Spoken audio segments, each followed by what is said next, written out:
Hello, friends. The question I'm here to answer today is what is this new channel even for? For the zero people that know about it. Um, I have named this channel the unMuted Creator Collective. And at the time that I'm recording this, I don't actually expect you to know what it is at all in any way. And that's why I'm here to explain it. So let's rewind for a second. My name is Amy Stone, and I have been a journalist or a creator since I was knee-high to a grasshopper. Thank you very much. I've been an independent creator since I was about 35, and that's close to 20 years now. That has included me being a blogger, a micro product influencer, which was a fun phase of my life that actually paid me quite well at one point. And it has led to me being a podcaster and a YouTuber. I've always had a newsletter. Some people are dedicated to just newsletters. There's somebody I know who's trying to coin the word newsletterist as a word. I think that's very cute. We can take that.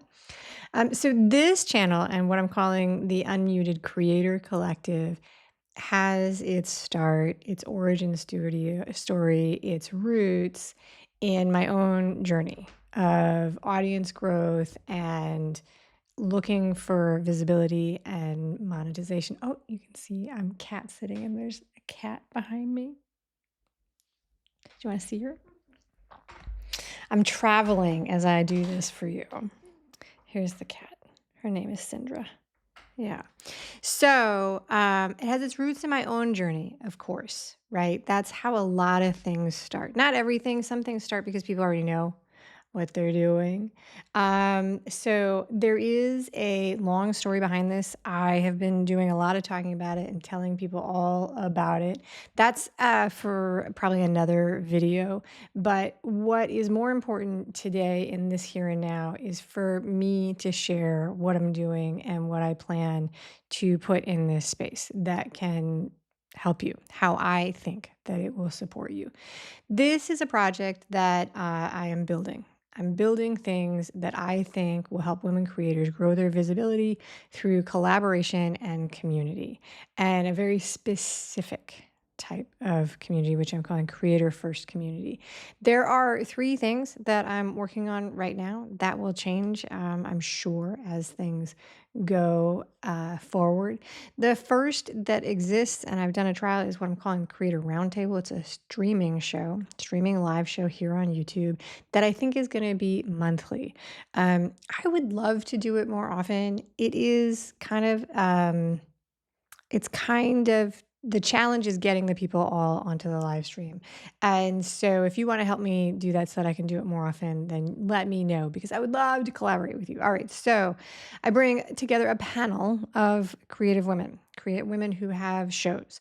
And we have a conversation about a topic that is not like what microphone to use or what webcam or how to set up your lights, but something that is adjacent, relevant and adjacent. There are other people who do shows about how to create a show. They do a better job, and it's not to say that that's not important. It's just not what this is. So to give you an example of things that we talk about, we've had conversations on the show about awards, about age. I'm putting one together in a couple weeks about audience and community.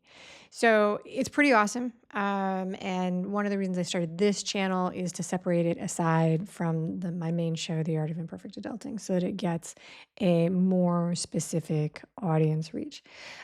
Second thing, and this is new, doesn't actually exist yet, but will soon, is because I have not released any of these, is something that I'm calling a creator showcase, right? One of the things that's really interesting is that people want to collaborate because they want to share with each other the works that they do. People are looking for ways to advertise and promote and market their shows. And so this is a project. Creator Showcase is really the work of creating a library, cattail for you in the video, creating a library that showcases the shows that people are creating. It's a library of the content that people are doing. Geez, seriously, like when I get to a set place and have a studio, maybe a studio cat is not the most helpful for quality. It's just knocked over. something. I don't know if you heard it. You probably did. Okay, so so this is the showcase is a complement to something that's already out there that you can sign up for today, which is a creator directory that I'm building, which is a public-facing directory of shows that women creators have. I think we have 7 shows in there today as I do this. I'd love to have 10 by the end of the day tomorrow. We'll see if I can hit that. And the third thing is going to be something that is like an office hours, not a networking event and not like a social. This is a behind the scenes thing that will be, but something where it'll be a space that I will host and people can come together and talk about questions, situations with me and other people in the community about what they're doing. And so some will be directed at me because I do have a show. I am myself a creator. I'm part of the community, but also to other people in the community. So I don't know all the answers in the universe. And so that is that. So there are a couple of things. I think there's 3 things that make this special and unique, if I can be so bold as to claim that. I've chosen to make this a space for women and their shows. I do happen to be a progressive person, if anybody's watching this. So my definition of woman for this is somebody who's showing up in the world as a woman or a non-binary person. If this definition bothers you or you have an issue with it, you can reach out and tell me. I don't know. I'm in my 50s. I'm beyond caring and making apologies for the fact that I am a progressive person. I don't apologize anymore for my worldviews. I am calling this a creator first concept.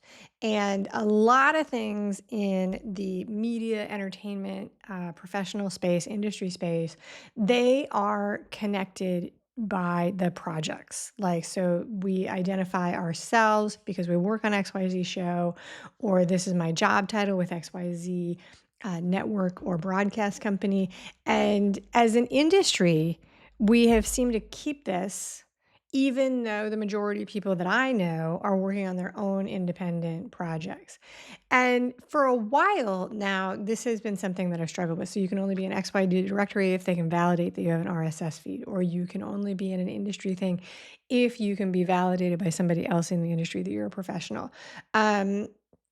It doesn't feel good to me anymore. And to call out one of the reasons why I think this penalizes people is that it's a pretty distinct penalty if you are between projects.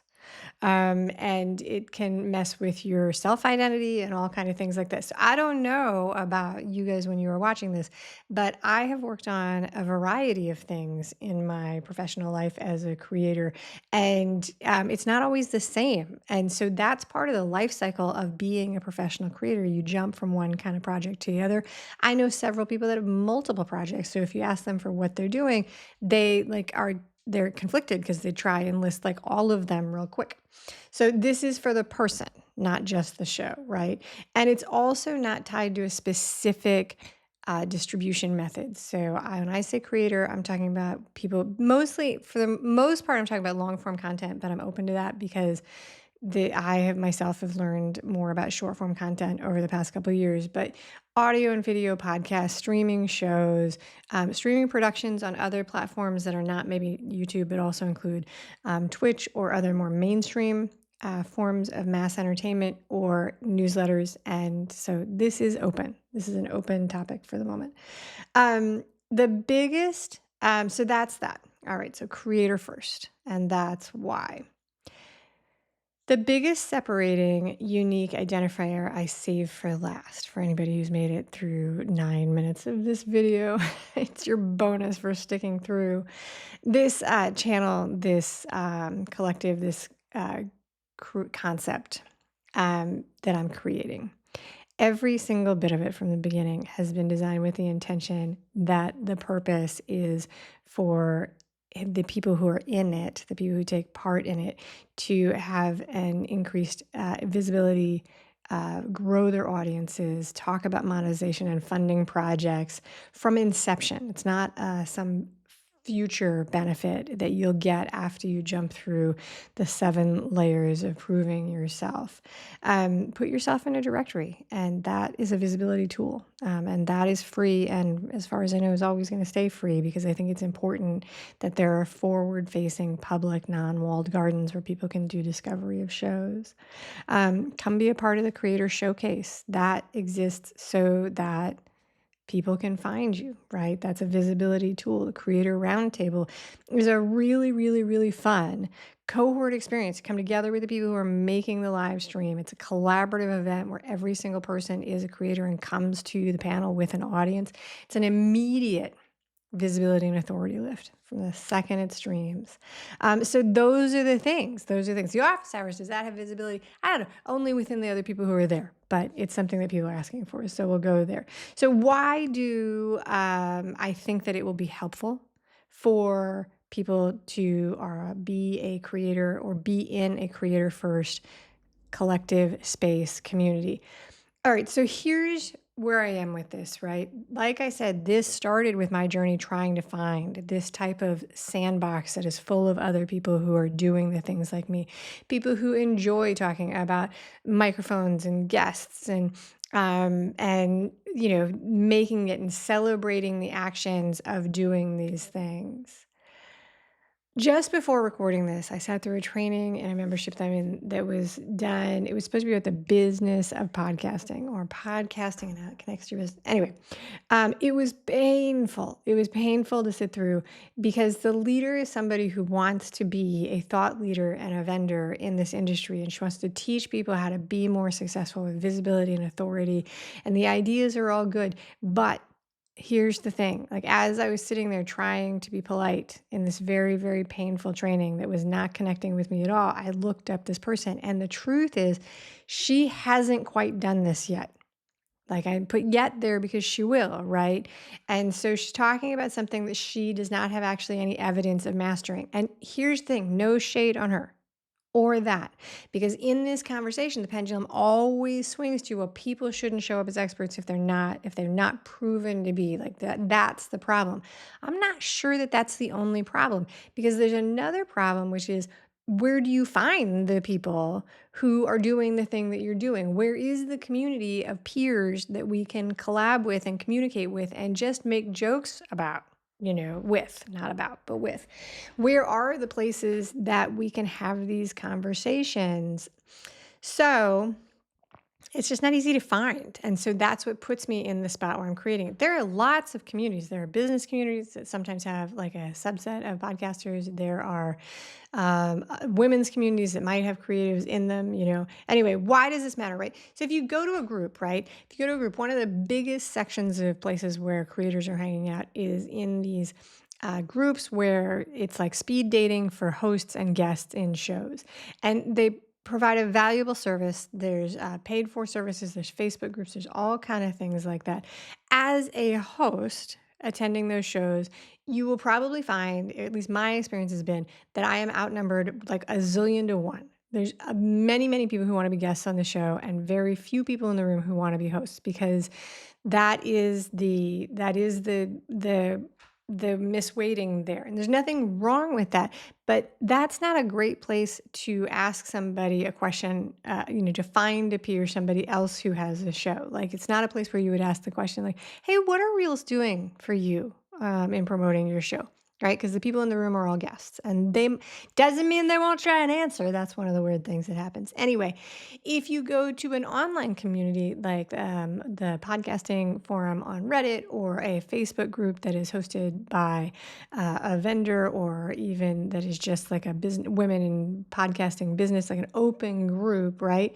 You will find, or at least I have found, that there is a heavy slant towards the people who are participating are not just creators, they are predominantly vendors. And so there's also a level of anonymity in these groups that makes it a strange conversation. You just don't know who the person on the other side is that's giving you an answer. So you might ask a question like, hey, I'm getting started. I'd love to get some tips about how to get my audience. And you'll get answers, but you don't know who the people are that are giving them to you. Right. So it doesn't, it's not always reliable and there's no way to know.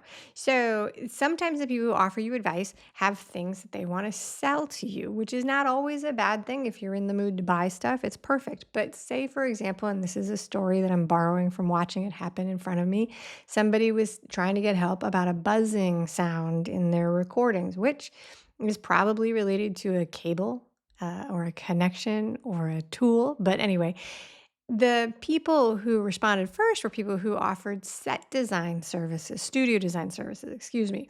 Now, listen, if you're in the market for that, that's a wonderful suggestion. But if you're really just looking for, hey, what might be some of the causes for this? Maybe it's not the help you were looking for. And that's not any shade on the people who are offering their experiences or the vendors in the room, but highlighting the place, which is that one of the challenges here is making the connections of other people who are doing what you're trying to do right now, today, who might have experience and earned knowledge to share because they're in it with you. So that is why I'm calling this a creator first community, right? So this is what I'm building. This is what it looks like right now, unmuted creator collective, right? And if you are interested in it, if you stumble onto this, you're a woman who has got a podcast, a YouTube show, a streaming, a live stream product, a newsletter, and you'd like to be a part of it, you can start by joining and putting your information into the newsletter. And you will receive some follow-up, which is an invitation to find out more about the other things that today include Creator Roundtable, Creator Showcase, and so on and so forth. There you go. That's my idea. That's what I'm putting together right now. Thank you for watching. My name is Amy Stone, and this is my introduction video explaining my ideas about the Unmuted Creator Collective. Thanks for putting up with the guest appearance of the kitty cat that I'm pet sitting. Ciao.